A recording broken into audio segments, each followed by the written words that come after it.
దేవునికి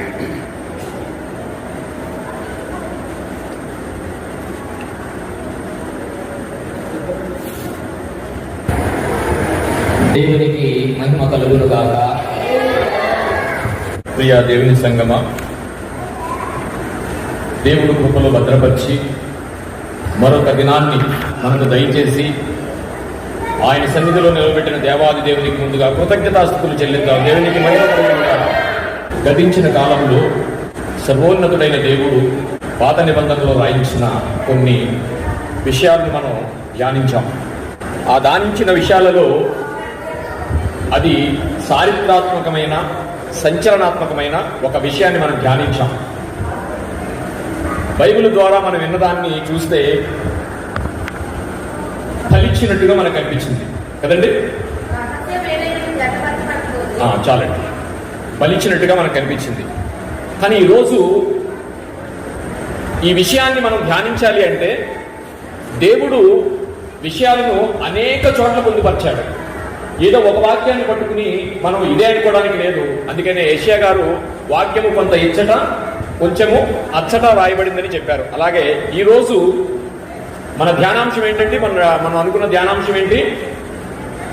దేవుడు నరబలి తీసుకుంటాడా, కోరతాడా, లేకపోతే దేవుడు నరబలి అంగీకరిస్తాడా, యొప్తా తన కూతుర్ని బలి ఇచ్చాడా? ఇదే కదా మన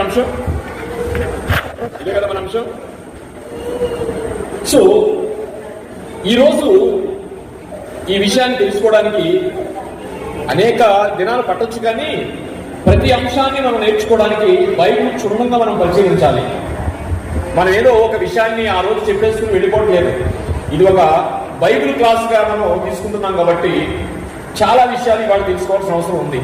అందరూ రాసుకోవలసిన వాళ్ళు, ఆసక్తి కలిగిన వాళ్ళు ఖచ్చితంగా మీరు గ్రంథాలు ఓపెన్ చేసి ఒక పుస్తకం పెట్టుకుని ఖచ్చితంగా రాసుకోవాలి. నేనేమంటానంటే ఈ భూమి మీద ఏ పద్దులు కానీ, ఏ కాగితం కానీ, ఏ పెన్నుతో రాసుకున్నది కానీ ఉపయోగపడవచ్చు, కానీ ఉపయోగపడకపోవచ్చు, కానీ దేవుని యొక్క లేఖనాలు రాసుకోవడం వల్ల నిత్య జీవాన్ని పొందొచ్చు అనేది లేఖన ఆధారంగా చెప్పొచ్చు. ఎందుకంటే లేఖనముల యందు నిత్య జీవము కలదు, దేవునికి మహిమ కలుగును గాక. అందుకని అవకాశం ఉన్న వాళ్ళందరూ ఆసక్తి కలిగించుకుని అలాగూ చేయడానికి చేయకపోవుట పాపం అని చెప్తుంది కనుక బైబిల్ మనం ఏం చేయగలమో దానికి, అది లేఖనాలకి మనం న్యాయం చేయడానికి మీరందరూ ఆ చక్కటి ఆలోచనలతో ఉండి ఏదో ఆ రోజు చెప్పుకుని పోయేది కాదు కనుక మనకి బైబిల్ని క్షుణ్ణంగా పరిశీలిస్తున్నాం కాబట్టి, బైబిల్ క్లాసులో మనం తీసుకున్నాం కాబట్టి ఈరోజు గతించిన వారంలో మనం యొప్తా ఎవరో, ఆయన గుణగణాలేంటో, ఆయన ఎంత న్యాయాధిపతో అన్నీ మనం తెలుసుకున్నాం. కానీ మనం తెలుసుకోవాల్సింది ఏంటంటే ఈ పుస్తకంలో న్యాయాధిపతుల గ్రంథం గురించి దేవుడు ఏమి లిఖితం చేయవచ్చాడు, అసలు ఆయన న్యాయాధిపతి ఎలా అయ్యాడు, ఆ న్యాయాధిపతి ఉన్న కాలం ఏంటి, న్యాయాధిపతికి ముందు ఉన్న కాలం ఏంటి, అసలు బలుల యొక్క పరిస్థితి ఏంటి, బలులు ఎందుకు దేవుడు పెట్టాడు, లోకంలోని బలులున్నాయి, దేవుని సన్నిధిలో బైబిల్లో కూడా బలులు ఉన్నాయి, ఎందు నిమిత్తమై ఆయన పెట్టారు, అసలు బలుల్లో ఉన్న అంతర్యం ఏంటి, ఆయన కూతురిని బలిచ్చాడు అంటే ఆయన అంగీకరించాడా లేదో తెలియాలంటే అసలు బలులు ఏంటో తెలియాలిగా, బలులు ఎందుకు పెట్టాడో తెలియాలిగా. అందుకని ఈరోజు గ్రంథం అంటే ఏంటో ఉనికి గురించి మనం మాట్లాడుకుందాం. వాక్యంలోకి వెళ్ళి మనం చదువుకుందాం. యాకోబు పత్రిక 1వ అధ్యాయము 5వ వచనం. యాకోబు పత్రిక 1వ అధ్యాయము, ఏమండి, మీలో ఎవనికైనను జ్ఞానము కొదువుగా ఉన్న యెడల అతడు దేవుని అడగవలెను, అప్పుడు అతనికి అనుగ్రహింపబడును. ఆయన ఎవనిని గద్దింపక అందరికీ ధారాళంగా దయచేయువాడు. చాలండి. అంటే మీలో ఎవరు ప్రార్థన చేస్తున్నారో తెలియదు, కానీ ఒక్కరి గురించి అయినా దేవుడు తన వాక్యాన్ని చెప్పిస్తాడు. మీలో ఎవరికైనా జ్ఞానం కొలువైన వాడలా, అంటే నేర్చుకోవాలని చాలా ఆసక్తి ఉంటుంది మనకి, చెప్పేవాళ్ళు ఉండాలి, అలాంటి అవకాశం ఉండాలి. సో దేవుడు జ్ఞానం అడిగారేమో, ఆయన చెప్పిస్తున్నాడేమో. ఈరోజు మనం బైబిల్ చరిత్రలోనికి వెళ్ళి అసలు బలులేంటి అనే విషయాన్ని మనం తెలుసుకుందాం. చదవబడిన వాక్యాన్ని బట్టి చిన్న ప్రార్థన చేసుకుందాం. పరిశుద్ధుడా, ప్రేమగల తండ్రి, మహోన్నతుడా, మీకు స్తోత్రాలు నాయన. ఇక గతించిన కాలం అంతటిలో మీ కృపలో భద్రపరిచారు ఆయన. గతించిన వారంలో దేవుడు నరబలిని కోరుకుంటాడా? దేవుడు నరబలిని అంగీకరిస్తాడా? యొక్త తన కుమార్తెని బలి ఇచ్చాడా అనే చారిత్రాత్మకమైన సంచలనాత్మకమైన విషయాన్ని మా ముందుంచి అల్పుడనైన నన్ను నిలవబెట్టి నీ నోటి కూరుగా నీ పిల్లలకు బలమైన ఆహారాన్ని అందించినందుకు మీకు కృతజ్ఞతాస్తుతులు చెల్లిస్తూ నాయనా, ఈ రోజు కూడా మీరు తోడుగా ఉండి ఈ రెండవ వారంలో మీరు తోడుగా ఉండి అనేక విషయాలు మీ పిల్లలకు బోధించడానికి అల్పుడనైన నన్ను నిలవబెట్టి చెబుతున్న నాకు, వింటున్న నీ పిల్లలకు సమయోచితమైన జ్ఞానాన్ని దయచేసి మీరు నడిపించమని ఈ చిన్న ప్రార్థన యేసువారి ప్రశస్తమైన నామంలో మిక్కిలి వినయంతో బ్రతిలాడి వేడుకొనుచున్నాము తండ్రి, ఆమేన్. ప్రియ దేవుని సంగమా, పరిశుద్ధ గ్రంథంలో న్యాయాధిపతుల గ్రంథం జాగ్రత్త ఆలోచించండి. కొన్ని విషయాలు మీకు ఈరోజు చెప్తాను. పరిశుద్ధ గ్రంథంలో న్యాయాధిపతుల గ్రంథము 7వ పుస్తకం, పాత నిబంధనలో. ఏంటంటే 7వ పుస్తకం. జాగ్రత్తగా వినండి, రాసుకునేవాళ్ళు రాసుకోండి. ఎందుకంటే క్షుణ్ణంగా మనం కూడా దాని గురించి తెలియాలి. 7వ పుస్తకం అంటే 7th చాప్టర్ పాత నిబంధనలో, అంతేనా? ఓకే. రెండవది, న్యాయాధిపతుల గ్రంథంలో 21 అధ్యాయాలు ఉంటాయి. ఎందుకంటే ఇది చాలా మనం ధ్యానం చేయాలి కాబట్టి మనం తెలుసుకోవాల్సిన అవసరం ఉంది. ఇంచుమించు 618 వచనాలు ఈ న్యాయాధిపతుల గ్రంథంలో మనకు కనిపిస్తూ ఉంటుంది. ఈ న్యాయాధిపతుల గ్రంథం 300 అంటే క్రీస్తుకు పూర్వం 360 సంవత్సరాల చరిత్ర ఇందులో కనిపిస్తుంది. క్రీస్తుకు పూర్వం కాదు కానీ ఈ న్యాయాధిపతుల గ్రంథం, న్యాయాధిపతులు అందరూ 12 మంది నడిచినది 360 సంవత్సరాలు మనకు కనిపిస్తూ ఉంటుంది. 305 సంవత్సరాల్లో 12 మంది న్యాయాధిపతులు దీన్ని పాలించారు. ఏమండి, ఈ న్యాయాధిపతుల గ్రంథంలో దేవుని ప్రజలైన ఇజ్రాయేలీలు శత్రువులకు బానిసలైన సందర్భాలు ఎక్కువగా కనిపిస్తూ ఉంటాయి.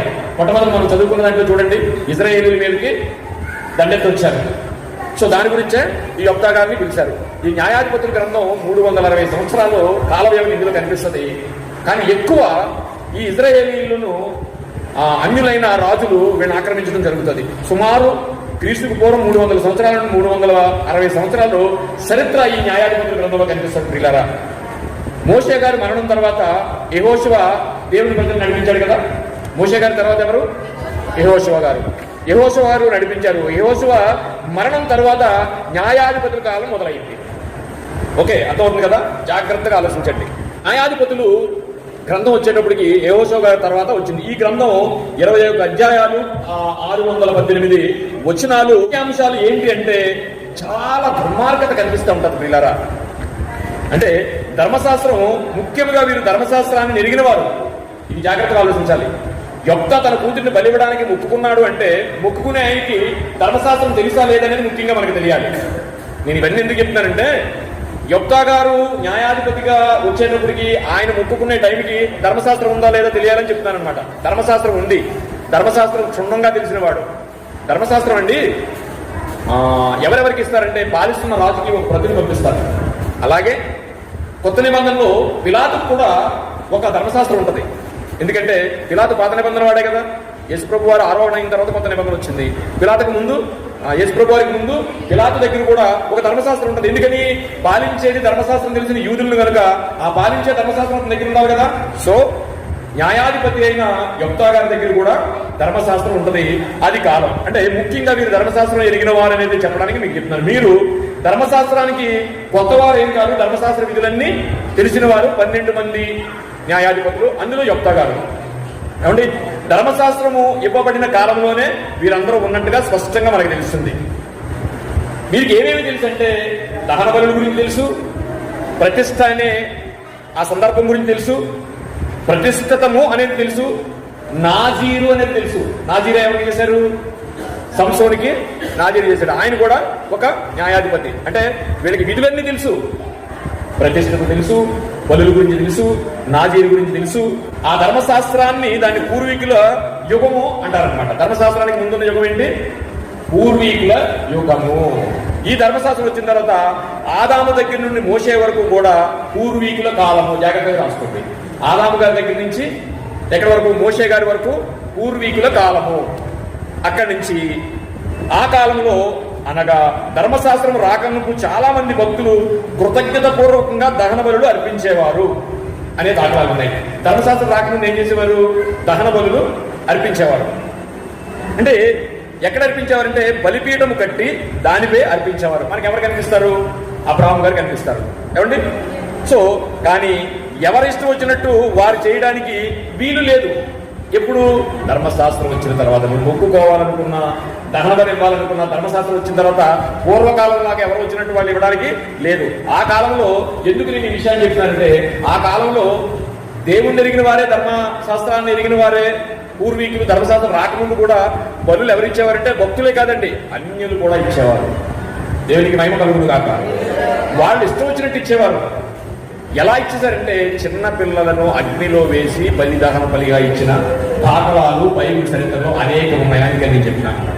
కానీ ధర్మశాస్త్రం వచ్చిన తర్వాత ధర్మశాస్త్రంలో ఎలాగైతే దేవుడు లిఖితం చేయించాడో అలాగనే దహన బలి జరగాలి, అలాగనే బలులు జరగాలి, అలాగనే నాజీలు జరగాలి, అలాగనే ప్రతిష్ఠితులు జరగాలి. కానీ ఎవరిష్టం వచ్చినట్టు వాళ్ళు చేయడానికి లేదు అనేది మనకు తెలుస్తుంది. దానికి ఒక ఆధారంగా మనకు చిన్న విషయాన్ని తీసుకుందాం. లేవీకాండము 9వ అధ్యాయము 16వ వచనం. మీకు ఈ బైబిల్ క్లాస్తో పాత నిబంధనంతా తెలుసుకోవాలి మనకి. లేవీకాండము 9వ అధ్యాయము 16వ వచనం. అప్పుడు అతడు దహన బలి పశువును తీసుకుని విధి చెప్పున ఎవరైనా అహరోను గారు, లేవీకాండం 19వ అధ్యాయం 16వ వచనంలో మనకి చక్కటి ఆధారం ఏంటంటే, వారికి వచ్చినప్పుడు ఏం చేశారటండి? అప్పుడు అతడు దహన బలి పశువును తీసుకుని విధి చెప్పున దానిని అర్పించను. అంటే దహన బలి అర్పించడానికి విధి ఉంది అనేది ధర్మశాస్త్రంలో. లేవీకాండం అని ఎప్పుడైతే అన్నారో అప్పటికే ధర్మశాస్త్రం వచ్చింది. ధర్మశాస్త్రంలో బలులు ఇవ్వడానికి విధులు ఉన్నాయనేది మనకి స్పష్టంగా అర్థమవుతుంది. పిల్లల అందరూ అనుకునేది యోగ్దా తన కూతుర్ని బలిచ్చాడు అని. మనం కూడా అక్షరార్థంగా మనం ఏం చదువుకున్నాం? యోగ్దా తన కూతుర్ని బలిచ్చినట్టే స్పష్టంగా మనం చదువుకున్నాం. ఏమండి? అయితే బైబిల్ ఏం చెప్తుందంటే, యోగ్దా బలిస్తే దేవుడు దాన్ని అంగీకరిస్తాడా? ఇప్పుడు మన టైటిల్ దగ్గరికి వచ్చాం. అంశం ఏంటంటే, దేవుడు నరబలిని అంగీకరిస్తాడా? యోగ్దా తన కుమార్తెను బలిచ్చాడా? సో బలి గురించి లేకపోతే మొక్కుబడి గురించి జ్ఞాని అయిన సొలొమోను గారు ఒక మాట మాట్లాడారు. దాన్ని చదువుకుందాం. ఏమండి? చదువుకుందాం. నెమ్మదిగా వెళదాం, జాగ్రత్తగా రాసుకోండి. ప్రసంగి గ్రంథము అంటే ఇప్పుడు నేనేం చెప్పబోతున్నానంటే ఒక విట్నెస్ చెప్పబోతున్నాను. ఎందుకంటే బలి కోరుకున్న తర్వాతట, మొక్కుకున్న తర్వాతంట దేవుని విషయంలో ధర్మశాస్త్రం ఏం చెప్పిందంటే, ఎవరైనా దేవుడిని మొక్కుకుంటే వీలైనంత తొందరగా మొక్కుబడి చెల్లించుకోవాలి. అండి చూద్దాం. ప్రసంగి గ్రంథము 5వ అధ్యాయము 4వ వచనం. నీ దేవునికి మొక్కుబడి చేసుకున్న ఎడల దానిని చెల్లించుటకు ఆలస్యం చేయకము. జాగ్రత్తగా ఇవన్నీ మనసులో ఉంచుకోండి. మరి ఎందుకు నేర్చుకున్నామంటే ఇవన్నీ ఆయన బలివ్వడానికి కారణం ఏంటి, ఇచ్చాడా లేదని తెలుసుకోవడానికి ముందు ధర్మశాస్త్రం నుంచి మనం వెళ్తున్నాం అనమాట అండి. జాగ్రత్తగా ఆలోచించండి. అర్థమవుతుంది కదమ్మా? అర్థమవుతుంది కదా? చాలండి. ఇందులో మనకి ఏం తెలిసిందంటే, ఇగో మొక్కుబడి చేసుకుంటే ధర్మశాస్త్ర ప్రకారం చేయవలసింది ఏంటంటేనట, నీవు దేవునికి మొక్కుబడి చేసుకునే ఎడల దానిని చెల్లించుటకు ఆలస్యం చేయకుము, బుద్ధిహీనుల యందు ఆయనకి ఇష్టం లేదు. అంటే ఆయనకు మొక్కుకునే ఎడల తక్షణమే ఆయనకి చెల్లించకపోతే దాన్ని ఒక బుద్ధిహీనతగా కూడా ఆయన చెప్తున్నాడు అనమాట అండి. అయితే అంటే మొక్కుకునే మొక్కుబడి కూడా ధర్మశాస్త్ర ప్రకారం ఏముంది? వెంటనే దానిని చెల్లించాలి. కానీ అక్కడ ఏమడిగింది ఆవిడ? 2 నెలల టైం అడిగింది. ధర్మశాస్త్రం తెలిసిన ఆయన 2 నెలల టైం ఇస్తాడా? ఎప్పుడు? ఎందుకు 2 నెలలు అడిగింది? దహన బలిగా ఆమెను చంపేసేసి దహన బలి చేసేద్దామనా అని మనం ఆలోచిస్తే ప్రియులారా, అంటే జగత్పునాది వేయబడక ముందు నరుని నియమించిన దేవుడు భూమిని సృష్టించి దానిలో నరుని కేంద్ర బిందువుగా ఉంచి ఈ సృష్టిని సృష్టించి ఫస్ట్ ఏం చేశాడు? ఆ ఆది ఎందు వాక్యం ఉండని అలా చెప్పుకుంటూ వస్తే సూర్యుడు సృష్టించాడు, అన్ని సృష్టించాడు. ఆఖరిని ఏం చేశాడండి? ఆదాము గారిని చేశాడు. అంతేనా? ఇవన్నీ ఎందుకు సృష్టించాడు? నా గురించి సృష్టించి ఏం చేశాడు? ఈ అన్ని సృష్టించి దేవుడు మనిషి చేతిలో పెడితే నరబలి కోరతాడా? ఒకవేళ ఇస్తే తీసుకుంటాడా? ఆ విట్నెస్ మనకు కావాలి. ఒకసారి ఆది కాండము 1వ అధ్యాయము 28వ వచనం.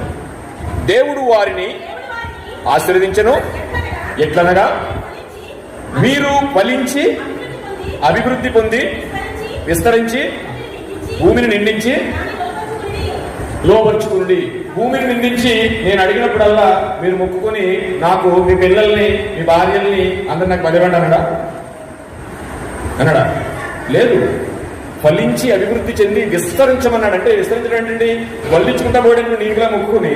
ఇంక విస్తరించడం ఏముంది? ఆయన మాట తప్పైపోతుందిగా. సో ఆశీర్వదించాడు. ఎలాగ ఆశీర్వదించాడంటే మీరు ఫలించి అభివృద్ధి చెంది అన్న ఆయన నరబలిని తీసుకుంటాడా? అన్న దేవుడు తన పిల్లలను బలి ఎలా కోరతాడు అని మనకు అనుమానం రావాలి. బలి కోరేవారు కూడా ఉన్నారు. ఆ రోజుల్లో, ఆ కాలంలో బలులు ఇచ్చేవారు కూడా ఉన్నారు. కానీ కోరేవారు అన్నారు. ఎందుకంటే అవి ఆ దేవతలు కానప్పుడు బలిమ్మని ఎలా కోరతారు? అది కాదు అనుకున్నప్పుడు బలిమ్మని ఎలా కొడతారు? వీళ్ళ అపోహతో మనం ఒక్కోసారి ఓవర్ కాన్ఫిడెన్స్ తో మొక్కేసుకుంటాం, ఇచ్చేస్తాం. అందుకని ఎప్పుడైనా అడిగారండి మనల్ని, నేను అక్కడి నుంచే వచ్చాను, ఏం అడగలేదు, మన ఇంట్లోకి జ్వరం వచ్చింది మనం వెంటనే మొక్కేసుకున్నాం అంతే. ఎస్, ఎవరో వచ్చి అడగరు. కానీ మనం ఏం చేస్తామంటే ఇవ్వాలి కనుక మొక్కుకుంటాం అనమాట అండి. జాగ్రత్తగా ఆలోచించండి. బలి కోరేవారు ఉన్నారు, అవి బయలు దేవతలు చాలా మంది ఉన్నారు. దేవుడైతే కోరడు. కొరింథీయులకు రాసిన మొదటి పత్రిక 8వ అధ్యాయము 5వ వచనం. దేవతలు అనబడిన వారు, చూడండి, దేవతలు అనబడిన వారు బయలు దేవతలు చాలా మంది ఉన్నారు. ఆకాశమందైనను, చూడండి 6వ వచనం కదా, ఆకాశమందైనను భూమి మీదనైనను దేవతలు అనబడినవి ఉన్నను. చూడండి, ఉన్నాయి అంట్లా, ఒకవేళ ఉండవలసినట్టు ఉన్నను అంటే లేవని బైబిల్ చెప్తుంది. ఉన్నను. మనకు ఒక్కడే దేవుడున్నాడు. దేవునికి మహిమ కలుగును గాక. ఒక్కడే దేవుడున్నాడు. ఆయన తండ్రి. ఆయన జాతి కావాలి. ఆయన ఎవరు? తండ్రి. ఏ తండ్రి అయినా తన పిల్లలను బలి కోరతాడా? మనందరికీ ఆయన తండ్రి.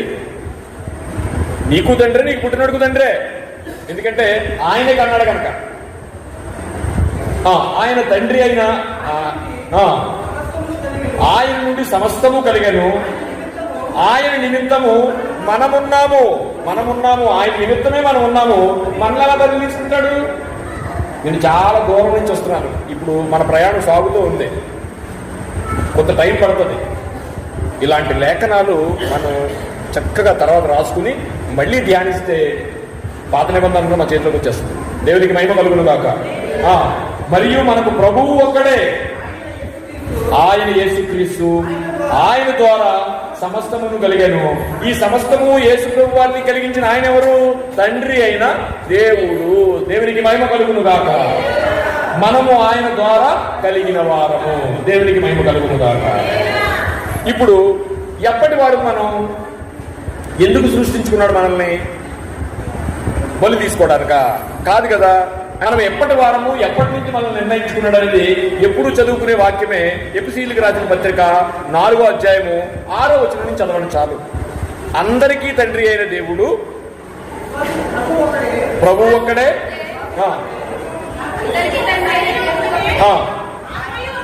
ఆత్మయ్య ఒక్కడే కావాలండి. ఇప్పుడు అర్థమైంది కదా ఎంత స్పష్టంగా మనకి. అయితే తండ్రి అయిన దేవుడు నరుని దహన బలిగా కోరడు. ఇచ్చినది ఆయన తీసుకొనడు. నీకు పిల్లల్ని ఇస్తే మళ్ళా నాకు బలి ఇచ్చేయడం ఏంటి? ఏమండి? జంతువులు మాత్రమే దహన బలిగా అడిగాడు. ఎందుకు అడిగాడు దహన బలిగా అంటే మన జాగ్రత్తగా ఆలోచించండి. ఈ బలుల గురించి మనకు అర్థం కాకపోతే ఈసారి ఖచ్చితంగా తెలియాలి. జంతువులు కూడా ఎందుకు బలి ఇమ్మన్నాడంటే అది నీ కొరకు, నా కొరకు ఆయన ఒక రాబో కాలంలో ఒక విషయాన్ని మనకు తెలియజేయాలనుకున్నాడు. అందుకే బలులను కోరాడు. సింపుల్ గా చెప్పనా, నాకు కోడిని బలివరా అన్నాడు. మీ ఇంట్లో కోడి పెంచారు, గుడ్లు పెట్టింది, దాన్ని చక్కగా పొదుగుతారు. అంటే నా చిన్నప్పుడు నాకు అనుభవం ఉంది. కోడి పిల్లలు పుట్టించేది మా అమ్మ పెట్టేది అనమాట. మడుగు మట్టు ఏదంటారు కదా, అవి పెట్టిన తర్వాత ఇంచుమించండి ఒక 10-15 పిల్లలు అందులో ఉండేవి అనమాట. అవి వచ్చిన తర్వాత ఎంత హ్యాపీగా ఉంటుందో తెలుసాయి. దాన్ని ఇప్పుడైతే నా మనవరాలు ఎంజాయ్ చేస్తుంది. నేను బజార్కి వెళ్ళినప్పుడు చిన్నపిల్లలు అడిగితే తీసుకుని వస్తూ ఉంటాను అనమాట.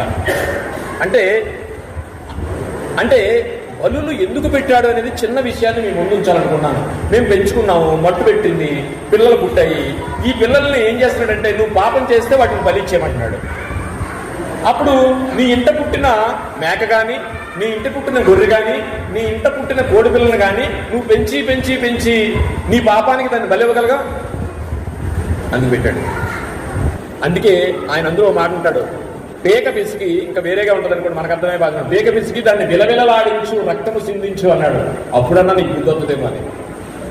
నా కొరకే కదా దాన్ని పేక పోయాల్సి వచ్చింది, నా కొరకే కదా అది విలవిలలాడుతుంది, నా కొరకే కదా నా ఇంట్లో పుట్టిన నా కోడి పిల్లే, నా మేకే, నా గొర్రె నా పాపానికి నేను బలి చేసేస్తున్నానని ఎప్పుడన్నా ఆలోచిస్తాడేమో మనిషి అనుకున్నాడండి. దేవునికి మహిమ కలుగును గాక. ఎందుకు జంతు బలి పెట్టాడంటే దాన్ని చూసి నువ్వు మారతావేమో అని.